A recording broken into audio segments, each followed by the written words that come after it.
And what do we do at 4 o'clock? Now, Gimme More at 4 with Sylvana Kelleher. Because you can never get enough. All right, just let Brittany sing it. All right, Ricky, we have a lot in store today.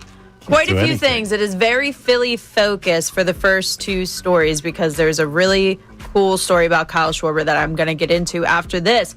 But we have a new NFL top 100 player that is a part of the Philadelphia Eagles, and to no surprise that he is even on this list, of course, but to some, this might be a little bit too low.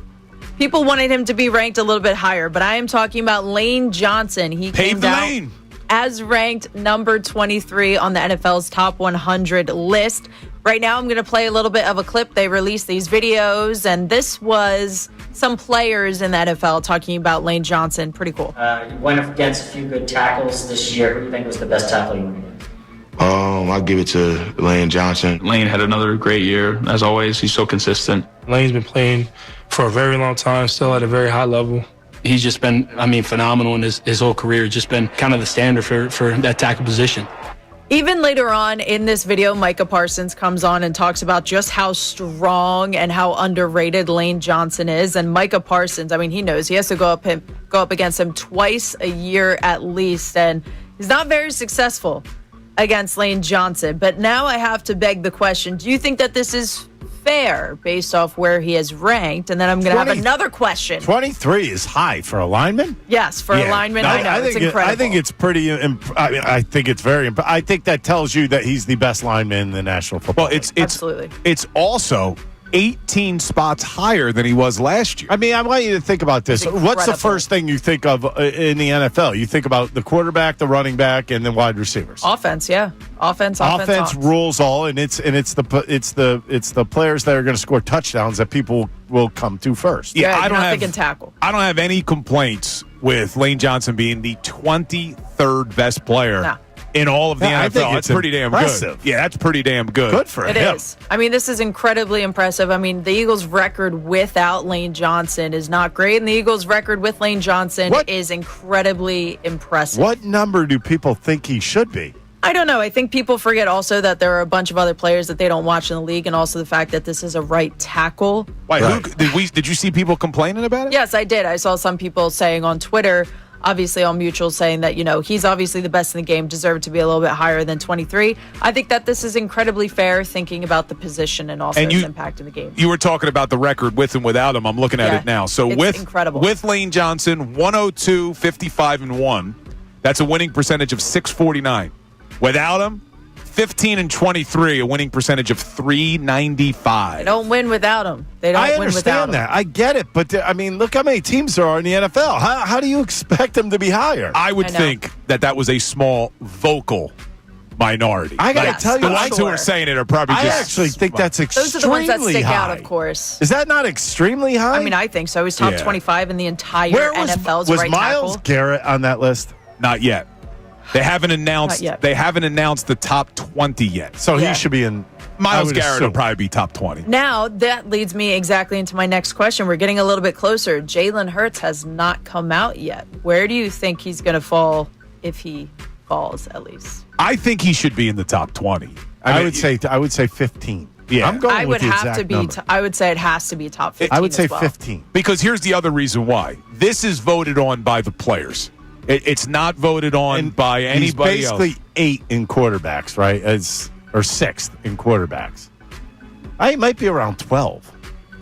He'll be in the top 15. 20. But this is Jefferson's going to be in there. There's going to be Saquon's going to be in there. But the fact that this is voted on by the players leads me to believe he'll be ranked high. Because you're not having any sports talk hosts doing it for engagement. You're not having any analysts who just don't want to admit that they were wrong. Yeah. I think the players will put him where he belongs. And I'd be fine. If he's anywhere in the top 15, I'm fine with it. Yes. All right. Now, moving on. This is a really cool story that I saw from Alex Coffey from the Inquirer. She's been putting out a lot of great stuff, especially Philly stuff. Now, this is very, very cool. So, this is in regards to our friend Kyle Schwarber, obviously having an incredible year. A lot of people talking about that he just needs a blank check. Well, fans Mackenzie and Rebecca on August 2nd brought along a poster board that was basically their version of a Declaration of Independence signed by hundreds of fans, people that worked in the ballpark, etc. Basically saying, this is what it says: "We, the people of Philadelphia, didn't fight the British just to lose Schwarber," then read #resign Schwar bombs. Police officers, grounds crew, ushers, a lot of people signed it. But this story just came out, so you know what that means. That was put up there. They try to push its way into the dugout on August 2nd, so that's a very long time. It was 17 days until it was noticed. Because Alex Coffey saw it on social media, she reached out to the people, then she did her own investigating. She talked to Adam, who is the bat boy for the Phillies, as many people know as well. He found it rolled up on top of a camera well. Alex Coffey found it. It was there. It was rained on. It was there for 17 days. It was a little bit damaged, but very much so legible. How many people have signed it? Hundreds of people. It's very cool if you can find the photo. The story is on the Inquirer. She pointed it out to Kyle Schwarber, and he looked at it for a few seconds, and he got goosebumps on his arm. I'm looking at it now. He said, I think as a player, when you sign somewhere, you don't expect things like that. He said, you come in and try to leave your mark, and you hopefully leave a good enough impression that it works out and that you're able to come back. Safe to say, this was really cool of them, and it was also amazing that someone must have found it and just kept it in the dugout as well, even though it was just a poster board. And then the fact that Alex Coffey could figure out where it was to show Kyle Schwarber was really cool. I mean, it was in there for, she says, 17 days in the article. Rained on and everything. 6 rainstorms. Yep, 6 rainstorms. That's it was unbelievable a really cool that story. it still looks the way it does. Because if you go on under Alex Coffey, you could find it, and it looks like it's in pretty good shape for being through storms. See, it does. They did a good job. Alex did a great job reporting maybe on this. Plastic on it or no? Yeah. No, I don't think so. It looks like it was just a poster board. Cool idea. Really cool, and I love how much the fans are trying to sway Kyle Schwarber's opinion here and staying. So I thought you were talking about another petition I thought you were going to put on there today. Another petition? This one is for our NBC Sports Philadelphia family. I have seen this petition. There's another petition to try to get NBC Sports Philadelphia to broadcast Joan Duran's entrance every time. That's because they don't understand the breaks and everything. Hopefully, maybe they'll be able to figure it out. That would be cool as well, because I do love watching the Joan Durans. Now, final thing, I'm just going to share something. I just want to know if this is a cute or a come on story. So this is kind of my personal nightmare, in my opinion. I have a feeling Ricky wouldn't like this, but the New York Post posted on Twitter that there was a delayed flight in Seattle, and this is like a scene out of Home Alone, where a jazz band then decides to give everyone on the flight a little concert with all their instruments, trumpets, saxophones, and all, on a very crowded plane, mind you, in this photo. It looks like some people are smiling in it. I gotta say, I guess it depends on the time of night. That might be my biggest nightmare. If the flight is delayed, I'm already irritated. I'm on a plane in general, already not in my favorite situation. And then I get a jazz band in a very small area. No. Ricky wouldn't like it. Hell I don't think How I would you like a it. trumpet getting shoved into you? You know what I was going to say. Yeah. Wait, you said this was like a Home Alone moment. Yeah, because in Home Alone, when they're going home in the box truck, they're driving, and then they start playing their instruments. John Candy. I guess they're still at the terminal, though. Yeah, because it got delayed. I could deal with that. No, I don't know. It depends. So it's supposed to be a direct flight. If they're right next to me, I'm pissed.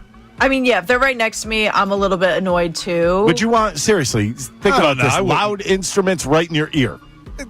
Breaks up the monotony. The guy doesn't have a muffler on what's that? I forget what it's called. The trombone. I can't tell if this is like a cute humanity moment or if I would absolutely hate this being on a delayed plane, already annoyed. It's nice of the people to try to comfort everybody by playing some jazz. I didn't hit that. You didn't hit that? Look at that! I didn't hit that. That was good timing. I think you did hit that. I think I hit the mouse by accident.